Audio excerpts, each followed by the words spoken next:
అయ్యో వచ్చే నీ అమ్మ పోలీసు వాళ్ళు. ఓ షిట్, అమ్మని అమ్మ. Bro did you wrap it or did you paint it?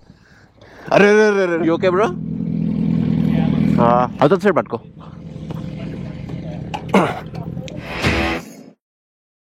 నమస్తే YouTube fam, welcome to new video. Informative video ఏం కాదు, ఇది యాక్చువల్లీ ఒక మోటో వ్లాగ్. మోటో వ్లాగ్ అంటే నార్మల్గా ట్రెడిషనల్గా అక్కడిక్కడ తిరిగే చూపించడం కాదు. ఇవాళ నేను పోయే గ్రూప్ ఒక పెద్ద గ్రూప్ అనమాట. ఆల్మోస్ట్ ఒక 10 మెంబర్ ఇండియన్ బైకర్స్ ఉంటారు. 10 మెంబర్ కాదు, మెల్బోర్న్లో చాలా మంది ఇండియన్స్ ఉంటారు. బైక్ మంచి మంచి బైక్స్ వేసుకొని ఉంటారు అనమాట.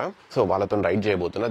అంటే నేను చాలా సార్లు రైడ్ చేసిన, but this is my first time నేను ఒక వ్లాగ్ తీస్తున్నాను అనమాట. సో అందులో మీకు చూపిస్తా ఏమేమి బైక్స్ ఉంటాయి, మేము అసలు ఎట్లా రైడ్ చేస్తాము, ఎక్కడికి చేస్తాము రైడ్, అండ్ ఆల్సో ఎక్కడ బ్రంచ్ కోసం అవుతాం అనమాట. Like breakfast and lunch combination. ఇట్లా ఆ బేకరీ అనేది ఒక హిస్టరీ ఉంటుంది అనమాట. Bakery it's like very old bakery in Melbourne. ఇంకా బైక్ కనిపిస్తుంది కదా, ఫాస్ట్ గా రెడీ అయిపోయి I will get back to you guys.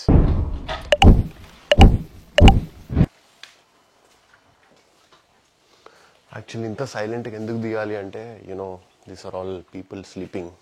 ఇది యాక్చువల్లీ మా friend house, but we can't do anything. మనం స్టార్ట్ చేయాల్సిందే బైక్ని. కాకపోతే కొంచెం మనం భయంతోనే ఉంటుంది అనమాట. ఎందుకంటే ఏంద్రా నాయన పొద్దు పొద్దుగా మాకు లొల్లి అని. Guys I'm almost ready. అంటే జాకెట్ ఒకటి, హెల్మెట్ ఒకటి వేసుకుంటే సరిపోతుంది. ఇది this all the gear I got recently. అంటే ఈ ప్యాంట్ కానీ షూస్ కానీ ఇవన్నీ అన్ని సెకండ్ హ్యాండ్ లోనే ఉన్నా. ఏది కూడా ఫస్ట్ హ్యాండ్ కాదు. మనం ఆస్ట్రేలియా ఆర్ ఎనీ వెస్టర్న్ కంట్రీలో ఆర్ ఎక్కడ, మ్యాటర్ ఆఫ్ ఫ్యాక్ట్ ఏ కంట్రీలో రైడ్ చేస్తున్నా కూడా we have to wear a proper safety gear. No compromise on that. అసలు కాంప్రమైజే ఉండద్దు అనమాట సేఫ్టీ గేర్ వేసుకోవడంలో.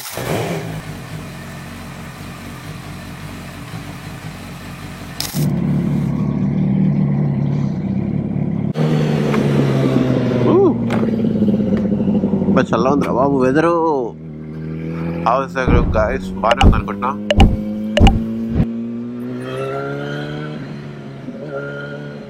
కొంచెం వామప్ చేయాలి బండిని.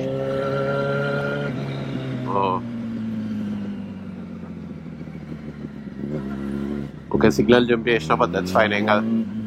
ఇవాళ మాక్సిమం ఒక 10 మెంబర్స్ వస్తారు అనుకుంటున్నా రైడ్కి, but let's see. Have to be very you know చాలా అన్కంఫర్టబుల్గా ఉంది గేర్ అంతా వేసుకుని పోతుంటే, but it is what it is. We cannot help.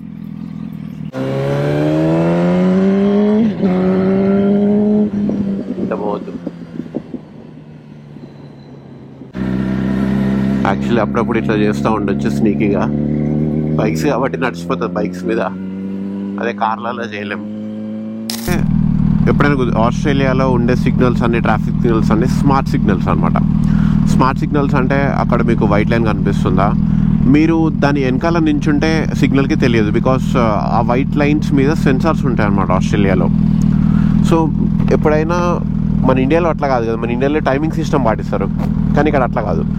ఎప్పుడైనా కార్ వచ్చింది అనుకో, దాని మీద సెన్సార్ కనుక కార్ని డిటెక్ట్ చేస్తే ఆ సిగ్నల్ యాక్టివేట్ చేస్తుంది అనమాట. సో అండ్ పీక్ టైమ్స్ ఎట్లుంటుందంటే, పీక్ టైమ్స్లో ఆబ్వియస్లీ 4 సిగ్నల్స్ దగ్గర అంతా ఉంటారు కాబట్టి ఈక్వల్గా పంపిస్తూ ఉంటారు అనమాట. దానికి అప్పుడు టైమింగ్ సిస్టమ్ వస్తుంది. బట్ రిమైనింగ్ నాన్ పీక్ టైమ్స్లో అయితే మొత్తము స్మార్ట్ సిగ్నల్స్ లానే ఉంటుంది. ఎంత సిస్టమేటిక్ ఉంటాయి ఆస్ట్రేలియాలో రోడ్స్ అంటే. సీరియస్, ఒక 2 లైన్స్ ఉంటాయి కదా, ఆ 2 లైన్స్లో ప్యారలల్గా వెళ్తూనే ఉంటారు అనమాట. ఎవడైనా లెఫ్ట్గా వెళ్ళాలి అంటే లెఫ్ట్ సిగ్నల్ వేసుకుంటాడు, రైట్కి వెళ్ళాలి అంటే రైట్ సిగ్నల్ వేసుకుంటాడు. ఒకవేళ మీకు ఇంకో డౌట్ రావచ్చు, ఈ గల్లీలో ఉన్న రైట్కి వెళ్ళాలంటే ఎట్లా, రైట్ సైడ్కి అని. ఈ గల్లీలో ఎంత ట్రాఫిక్ ఉన్నా సరే రైట్ లైన్ వేసుకొని ఇక్కడ నించుంటే వెనకాల 1-2 కిలోమీటర్లైనా ట్రాఫిక్ ఆగిపోవాల్సిందే. ఎవరు కూడా హారన్ కొట్టడాలు, తిట్టడాలు, దిగి కొట్టడాలు ఉంటావు అనమాట. సో ఎంత సిస్టమేటిక్ ట్రాఫిక్ సిస్టమ్ ఉన్నందువల్ల కార్స్ అనేవి ఫాస్ట్గా మూవ్ అయిపోతాయి అనమాట, ఎక్కడ కూడా ట్రాఫిక్ బ్లాక్ ఉండకుండా. And with the help of smart traffic signals, traffic అనేది ఎక్కడ కూడా ఎక్కువసేపు హోల్డ్ అవ్వదు, ఈవెన్ దో పీక్ టైమ్స్లో కానీ. ఎందుకంటే ఇక్కడ అందరూ కార్లే వాడతారు. మన ఇండియాలో బైక్స్ కల్చర్ ఉంటుంది కాబట్టి మొత్తం ఈవెన్ 7 సీటర్స్లో కూడా ఒక్కొక్కడే వెళ్తుంటాడు అనమాట. ఫర్ ఎగ్జాంపుల్ దీస్ కార్స్, ఇందులో మాక్సిమం 90% కార్స్లో ఒక్కొక్కడే వెళ్తుంటాడు అనమాట. అన్ని సిగ్నల్స్ ఉంటాయి, pedestrian crossings. If you see those guys, వాళ్ళు ఆ పెడిస్ట్రియన్ క్రాసింగ్ అనేది గ్రీన్ సిగ్నల్ పడ్డాకనే మూవ్ అవుతారు. ఎందుకంటే ఇంత ట్రాఫిక్లో మధ్యలో మూవ్ అవ్వాలంటే it will be very difficult. ఎక్కడ పడితే అక్కడ ఆ అమ్మాయి చేస్తున్నట్టు చేయొచ్చు, but it will be very risk. ఎందుకంటే అన్ని 80 జోన్స్, 60s వచ్చి కార్ కొటేషన్ అనుకో అయిపోతుంది పని. అన్ని సిగ్నల్స్ మేజర్ సిగ్నల్స్ ద్వారా ఇంతే ఉంటుంది. ఫస్ట్ రైట్ని పంపిస్తారు, దాని తర్వాత స్ట్రైట్స్, కొన్ని సిగ్నల్స్ ద్వారా స్ట్రైట్స్ని పంపిస్తారు. సో బాగుంటుంది యాక్చువల్లీ. ఎప్పుడు కార్లో చూడడం కంటే బైక్ మీద చూడడం అనేది ఇంకా చాలా బాగుంటుంది. ఈ సిటీని కానీ లేదా ఈ రోడ్స్ని. ఇంకెంతసేపు 22 minutes ఉంది. ఓకే 10:30 అన్నారు, 10:47.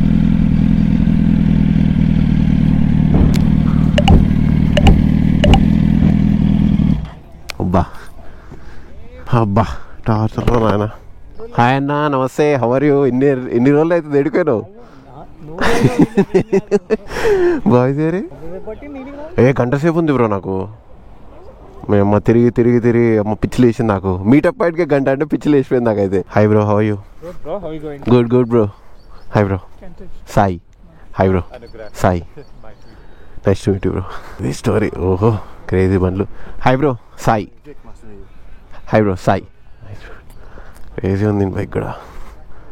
Bro did you wrap it or did you paint it? I just got the whole kit, bro. Whole kit, okay. I just bought a whole plastic kit. Okay. Crazy. Mental ఉంది. అంత English కొట్టలే. మనం కూడా, నేను actually rap చేపిద్దాం అనుకుంటున్నా మొత్తం. వినిపిస్తుంది నీకు? డన్ అయితే. మనది intercom, cheap intercom. Jugaad intercom మనది. టీవీలో బ్రో 1 year అయితే బ్రో నేను తీసుకొని అసలు బొచ్చు కూడా ఖరాబ్ కాలేదు తెలుసా. చాలా బాగుంది బ్రో. దాన్ని ఎట్లా బ్రో అద్దంట bro? Once rev it shakes right. అరే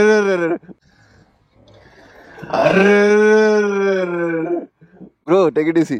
ఓ మై గాడ్. నేనేం చేసిన బ్రో? అమ్మ వచ్చి నాకు. చల్ అమ్మ. మన భయ్య అయితే వెంట లెక్కిస్తాడు. పోలీసోడు ఉన్నాడు అని అర్థం దానికి. There is a crash I guess. Shit. Oh no. Baba.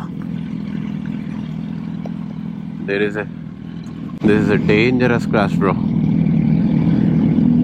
Oh shit.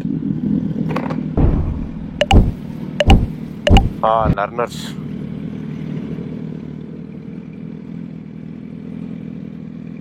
You okay, bro? Yeah.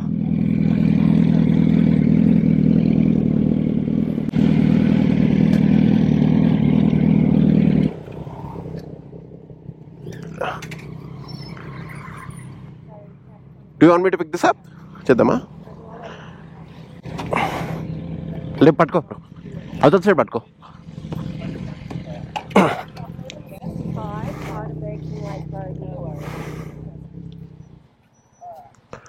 Crazy అయింది అరా క్రాష్. ఏమైంది మా అట్లా పడ్డాడు? లర్నర్స్ అదేగా, కొత్త బండి. మనం పోదాం.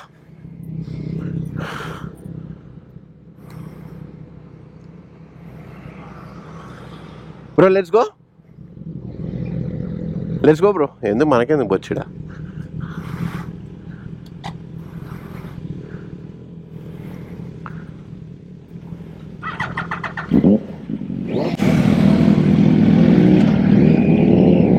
చలో.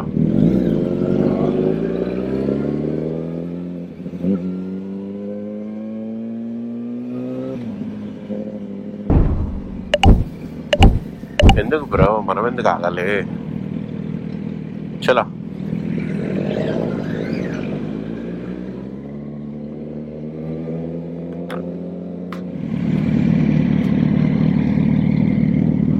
ఫ్యూయల్ కొట్టించుకుందాము. సో ఆస్ట్రేలియాలో మీకు తెలుసో లేదో, చాలా మందికి తెలిసి అనిపించే ఉంటుంది, ఎవరి ఫ్యూయల్ వాళ్ళే కొట్టాలి. దెర్ ఈజ్ మన ఇండియాలో లాగా కొట్టే వాళ్ళు ఉండరు. మన బైక్కి ఎప్పుడు 98 octane కొట్టిస్తా, ఇంకా అదే కొట్టిద్దాం. 12 లీటర్ల ట్యాంక్ అంతే తింది. So we have to be very careful. 15 liters మాత్రమే. అమేజింగ్. 13 లీటర్లు పట్టిందంటే ఇంకా 2 లీటర్లు మాత్రమే ఉంది బండ్ల.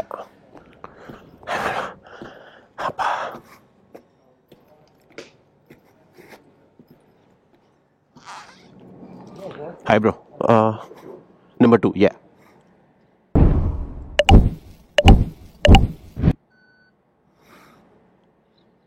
Thanks bro.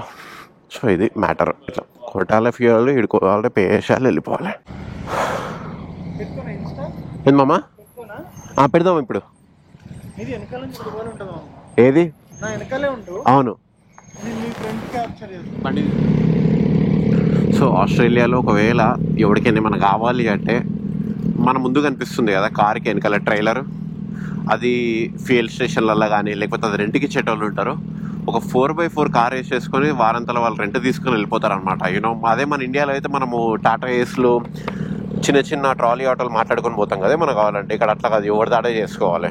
ఇక్కడ అట్లా చిన్న చిన్న ఆటోలు రెంట్కి కిరాయికి రావడం అట్లా ఉంటుంది అనమాట. సో ఎవరి దాంట్లో కిరాయి చేసుకోవాలో వాడే తీసుకోవాలి. So now we are going to Beechworth bakery అని చెప్పేసి ఒకటి ఉంటుంది. అది చాలా ఫేమస్ అండ్ చాలా ఓల్డ్ బేకరీ.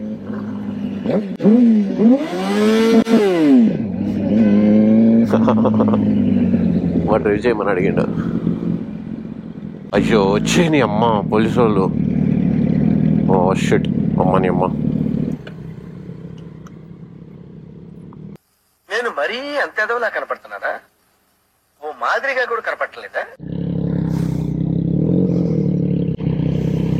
అమ్మని అమ్మ పట్టుకున్నాడు. బాయ్ బాయ్, టాటా, గుడ్ బాయ్, గయా.